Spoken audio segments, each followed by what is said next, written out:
Quelles sont les étapes d'une bonne séance d'hypnose qui sera efficace et qui donnera des bons résultats?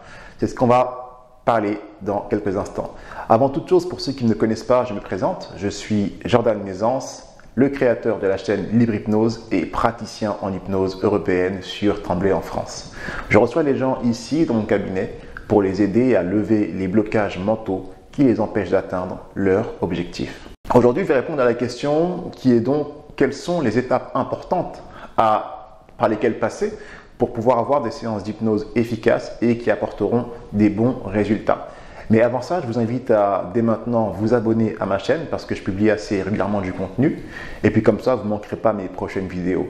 Vous pouvez aussi, si le cœur vous en dit, me donner un petit like pour m'encourager et m'aider à savoir que mon travail vous a aider. Alors, quand on va commencer à apprendre l'auto-hypnose, on va tout de suite vouloir avoir des résultats extraordinaires. On va tout de suite vouloir changer de personnalité, changer de vie. On va tout de suite vouloir avoir des nouveaux comportements et se débarrasser des anciens comportements qui sont gênants. Et je vais vous dire, c'est possible. Mais ça ne va pas se faire d'une manière n'importe comment. Il faut vraiment passer par des étapes. Il faut maîtriser déjà une bonne base pour avoir des bons résultats. Dans cette vidéo, je vais vraiment parler avec vous de ces étapes qu'il faut suivre pour pouvoir avoir une bonne séance d'auto-hypnose, que ce soit juste pour vous relaxer ou que ce soit déjà pour travailler sur une problématique. La première étape, on en a parlé un peu dans la précédente vidéo que je vous invite à aller regarder si vous ne l'avez pas vue. Et cette première étape, c'est de savoir bien faire une induction, d'être sûr d'être bien en état d'hypnose et d'être sûr d'être assez stable pour pouvoir communiquer avec son subconscient, avec cette partie un peu plus imaginative et qui va justement mener les automatismes à changer.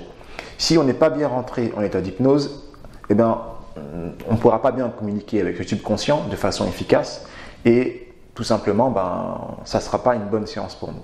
Une seconde étape, c'est de justement avoir des bonnes techniques, non seulement pour pouvoir rentrer en transe, donc ce qu'on appelle l'induction, mais également travailler avec les bons outils, les techniques que vous pouvez apprendre en auto-hypnose pour pouvoir commencer à travailler sur vos problématiques.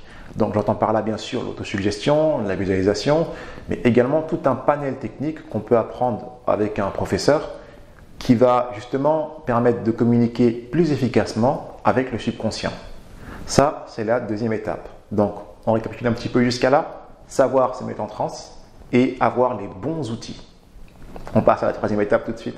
Enfin, la troisième étape qui est importante, c'est bien sûr, comme j'en parle à chaque fois dans mes vidéos, pour ceux qui me connaissent, qui suivent ma chaîne depuis longtemps, c'est d'avoir un bon objectif.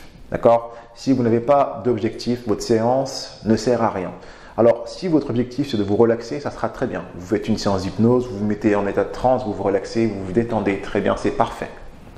Maintenant, si vous voulez travailler sur un changement de comportement, il va falloir que vous ayez un objectif qui va dans ce sens. Donc, avant toute chose, prenez le temps de vous installer, de vous poser les bonnes questions pour avoir un bon objectif, pour pouvoir ensuite travailler à changer le comportement que vous voulez changer et vous améliorer dans le domaine dans lequel vous voulez vous améliorer. Donc, je récapitule. L'induction, avoir les bons outils et savoir bien définir son objectif. Alors, par chance, tout cela, je peux vous l'enseigner dans la formation que j'ai mis en place en ligne que vous pouvez acquérir dès maintenant en cliquant sur le lien qui est dans la barre de description. Vous verrez, j'ai mis vraiment tout ce que je pu mettre dans cette formation afin que vous ayez enfin la capacité d'apprendre et de pratiquer l'auto-hypnose efficacement. Si vous avez des questions, n'hésitez pas à les poser en commentaire, je serai toujours content de vous répondre. Vous pouvez également liker ma page Facebook, je réponds beaucoup sur Facebook, je suis souvent dessus. Donc allez-y, vous pouvez rejoindre ma page. Il y a également le groupe que j'ai mis en place, qu'à chaque fois que j'oublie d'en parler, mais c'est un groupe Facebook qui est lié à ma page Libre Hypnose, dans lequel je discute avec les gens justement d'auto-hypnose. Voilà, écoutez, j'espère que cette vidéo vous a plu. Encore une fois, n'hésitez pas à partager la vidéo si vous pensez qu'elle peut aider des gens autour de vous. Je vous remercie et je vous dis à très bientôt sur Libre Hypnose. Ciao.